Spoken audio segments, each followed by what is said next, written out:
yung nakasabit dyan, dun sa may bilog, laging hinuhulog kasi. So, hindi ko nakikita ko sino ang naguhulog sa sahig. So, ayun si Matcha, si Paco at si Sora. Pero ang ano ko, si Paco ang naguhulog lagi nung parang, ayan, nakasabit doon sa bilog. Hinuhulog niya talaga sa sahig. Tinatanggal niya.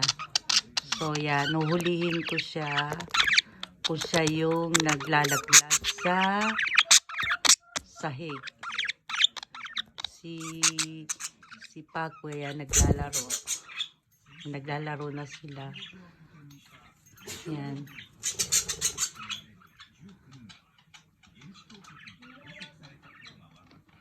Yan silang tatlo, ang mga makukulit na ibon. Ayan si Matcha, naglalaro siya, oh. Si Sora naman ang iistorbo, kaya yan, nagagalit si Matcha. Nag-iistorbo siya, naglalaro si Matcha, eh.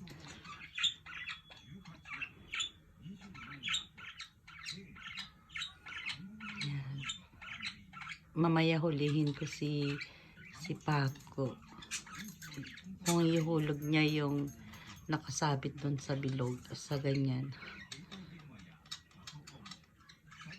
Lagi ko kasi yan nilalagay dyan. Pero naririnig ko na lang na bumabaksak.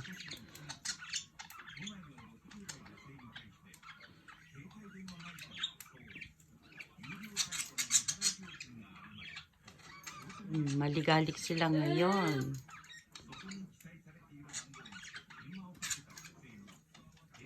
Yan dalawa niya, si Paco at si Matcha, babae yan.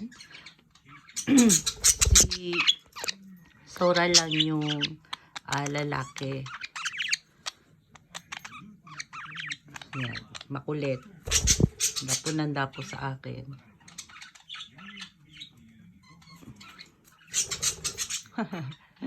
Gagalit si Matcha. Naglalaro, hindi istorbo. Ayan, si Paco.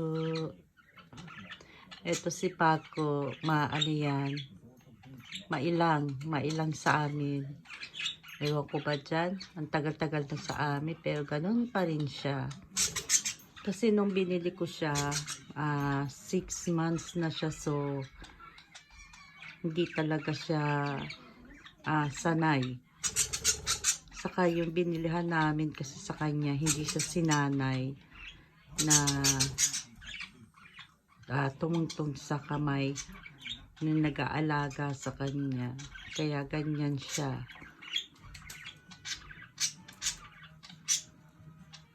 Kaya hindi siya talaga, hindi siya pumupunta sa amin pag tinatawag. Mailang pa rin siya. Isang taon mahigit na yan dito sa bahay namin simula nung binili ko siya. Pero ayun, ganun pa rin siya. Mailang pa rin. Kapag lalapit ka, lumilipad siya.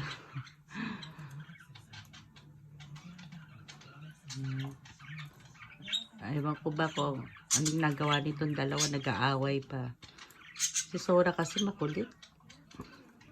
Ayan, oh. Kumakain si Paco, inistorbo niya. Ayan si Paco. Si Matcha. Ayun, nanahimik si Matcha.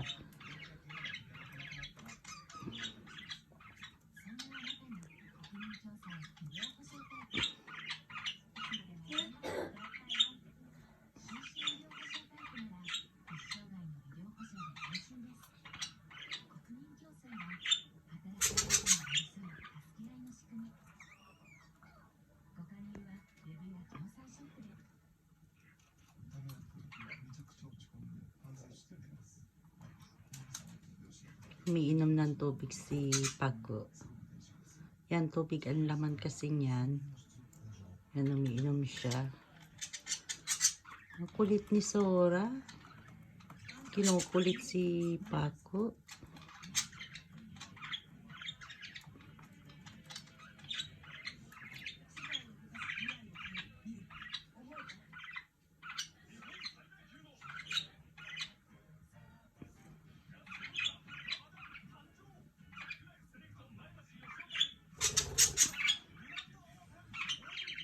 Maligalig talaga yan si Sora, oh.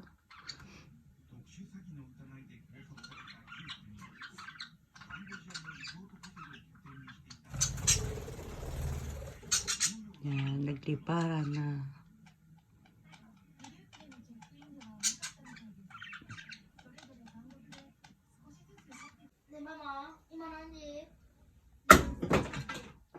Ayan, hinulog ni Paco. Talaga naman. Lagi ko yan nilalagay dyan sa dyan sa may bilog na yan. Siya talaga naguhulog sa lapag. Yan. Huli ka ngayon, Paco. Yan.